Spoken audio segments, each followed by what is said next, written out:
Hi, welcome back to Venture Recaps. Today I will be talking about the movie titled Cosmoball. Spoilers ahead.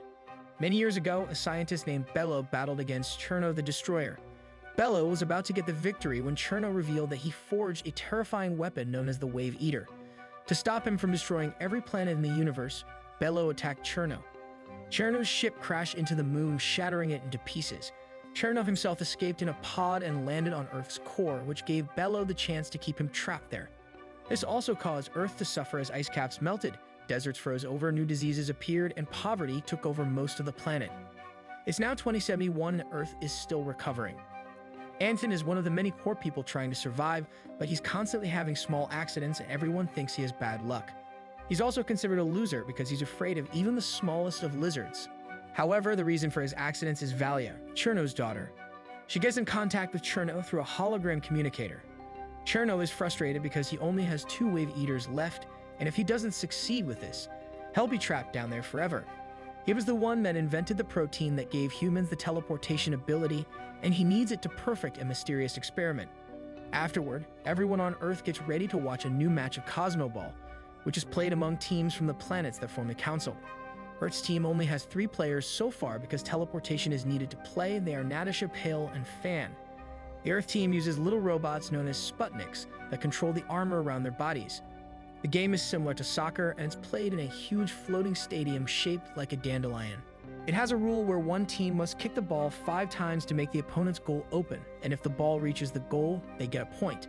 While everyone gets ready for the match, Andon tries to go to the job office to ask for work, but he's ignored because the clerk wants to watch Cosmoball. Furious, Andon closes the windows and calls everyone out for caring more about sports than work. But this only gets him kicked out of the building. Today, Earthlings are going against the Cerusians, who are a tough opponent. While the Earthlings manage to score 3 times, the Cerusians don't let them overpower them and quickly score 4. Meanwhile, Cherno's preparing another Wave Eater, revealing that they're used as the balls for the matches. This time, however, when the guards try to take it from him, Cherno fights back and breaks the mechanical arm.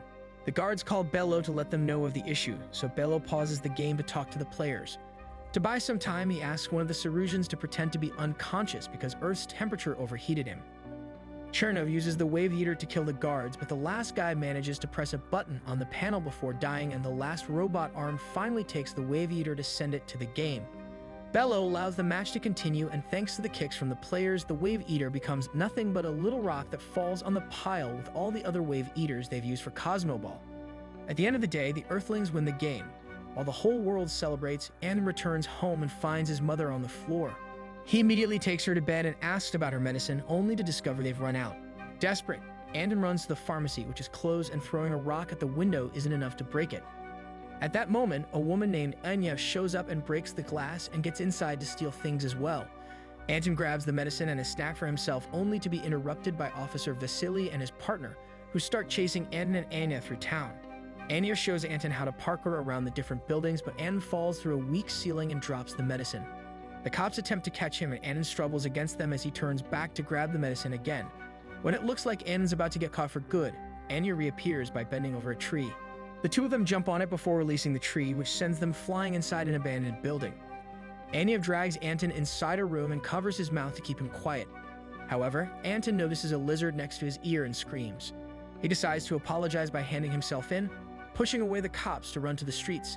Suddenly, a truck crashes into Anton, but when the cops run to check on him, they don't find him there. Under the truck, there's only the spilled medicine, and the driver is running away to hide, revealing he's Valia in disguise. In the stadium, Bello is working on trying to put the moon back together when he receives an alert of unregistered teleportation. It turns out the car accident woke up Anton's powers, and he's now appearing a few blocks away. Anya finds him and drags him to his secret home inside a manhole, where the two of them bond over their hate of Cosmoball. They shake hands, but Anya also pulls his hair to tease him before Andon remembers his mother and rushes out. Once Andon's gone, Anya changes forms to reveal she's actually Valia, and she sends Andon's hair to Cherno to finish his experiment. Unfortunately, this isn't enough DNA for the experiment to work, so Cherno hurts Valia as punishment and orders her to kill Anton. Moments later, Anton gets home and is shocked to find Bello and the athletes there.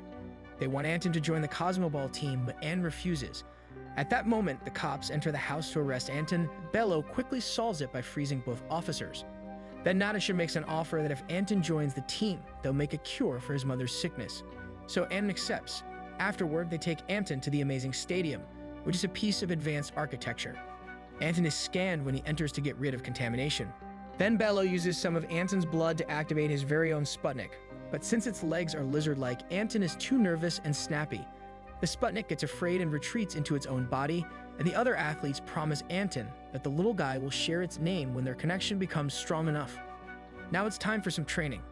Anton can't hit the ball because he can't control his teleporting yet, so Bello attacks him, but not even his strongest moves activate the teleporting. Next, Natasha grabs Anton and teleports him high above the room to then let him go. But this fear isn't enough either. Since Anne refuses to rest yet, Bello jumps in and activates a bunch of balls at the same time for maximum stress.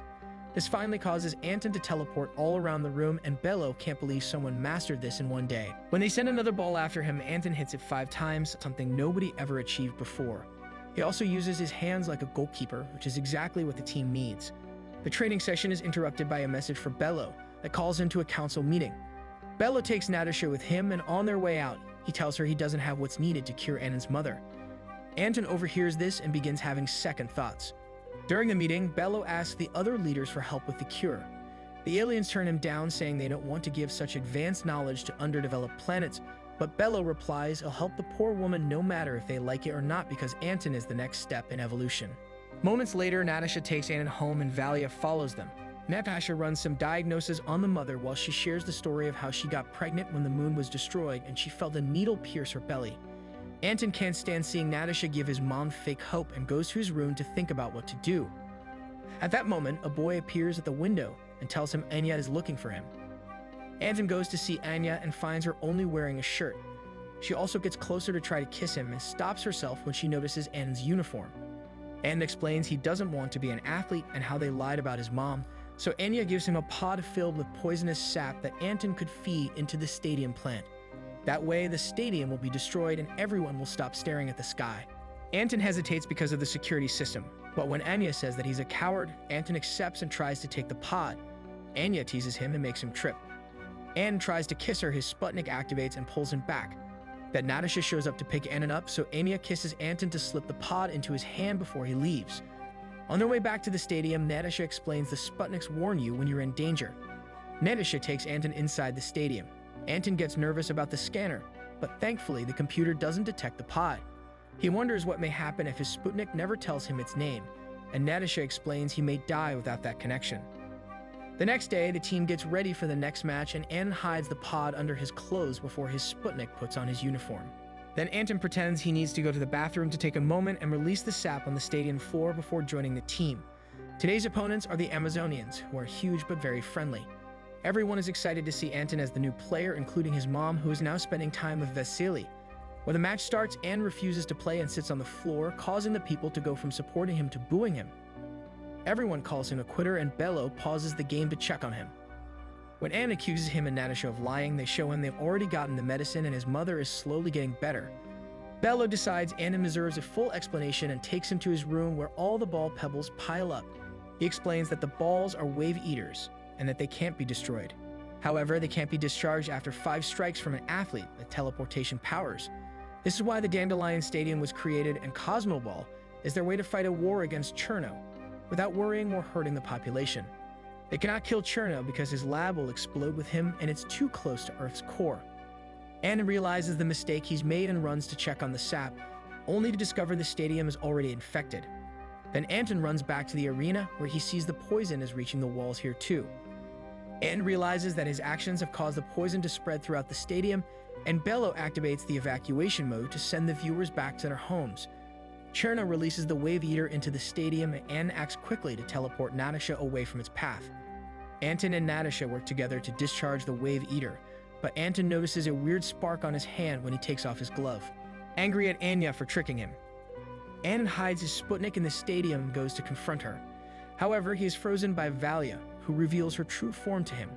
She pokes his forehead with a special weapon to take his blood to gather enough DNA.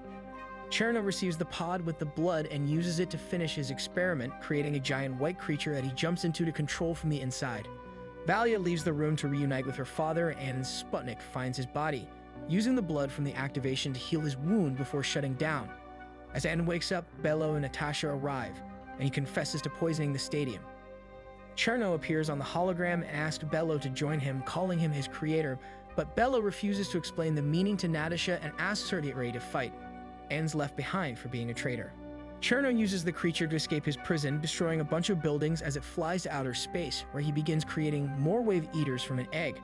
Bello gathers the athletes from all three teams and asks them to spread around the city to protect it. Then he flies back to the stadium to make a broadcast where he tells the whole world about the truth behind Cosmoball. Meanwhile, Anton makes his way home, and everyone insults him for being a quitter. In his room, he tries to fix his Sputnik before lying down to let depression take him.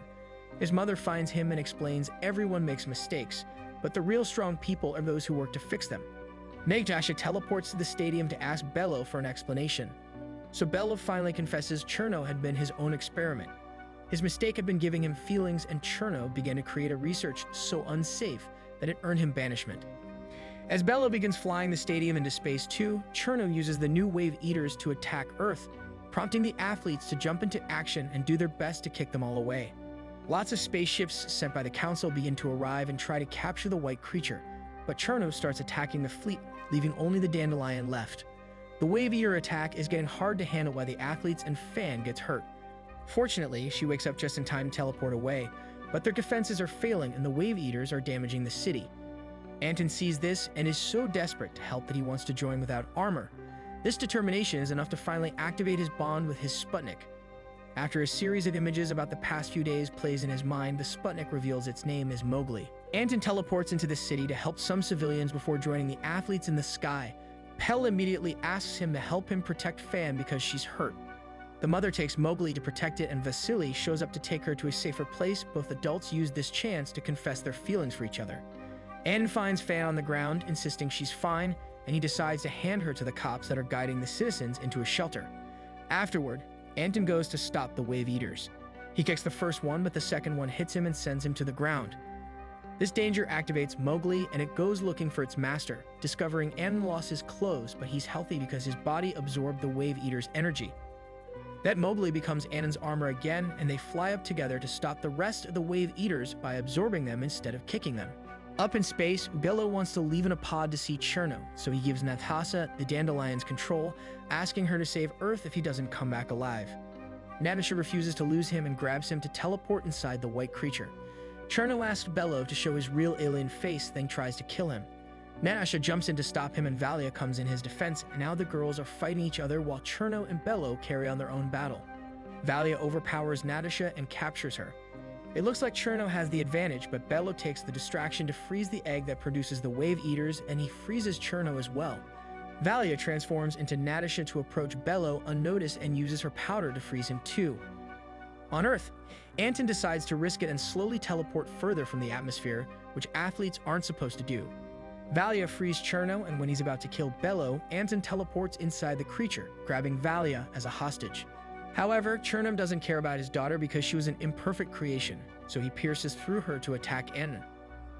Fortunately, his armor protects him, but Cherno still pushes him to trap him in the wall. Suddenly, Bello releases one last ice ball from his fingers, and a furious Cherno returns to finally kill him. Valia tells Anton he's connected to the creature now, and he should try talking to it. Anton concentrates and appears in the creature's mind. The beast begins chasing him to get him out, so Anton runs to the door only to stop the last second. Confused, the creature stops too, and Anton explains violence isn't necessary before touching the beast's forehead. Happy to make a friend, the creature becomes a little puppy that rests on Anton's hand. Back in reality, the creature's walls release Anton, allowing him to teleport outside right before Cherno attacks. When the beast sees Anton for real, it begins crying, so when Cherno tries to regain control of it, the creature has enough strong emotions to fight back. As the creature shakes his body to capture Cherno, lots of wave eaters begin falling on Earth. The creature manages to put Cherno inside the wave eater egg and expels it so it can explode in the middle of space. While Anton teleports Natasha away, the citizens watch how the wave eaters freeze in the air because Cherno isn't there to control them anymore, and they celebrate their victory. Sometime later, Natasha has taken over Bello's duties, but she works as a team in the Dandelion with the other athletes and the creature. Without Cosmoball, now everyone can properly work on making Earth great again, and they use the creature's powers to put the moon back together. One afternoon, Anton's mother shows up with Vasily and confesses that he wants to marry her. Meanwhile, in space, Valia floats away in the pod the creature expelled her in. Thank you for joining us on this journey through Cosmoball. We hope you enjoyed reliving this piece of art. If you want to keep up with our latest movie recaps and reviews, be sure to hit that subscribe button and turn on notifications so you never miss an upload. Don't forget to leave a comment below to let us know which movies you want us to recap next, and feel free to share this video with your friends and family who love movies as much as we do. Thanks again for watching, and we'll see you in the next video.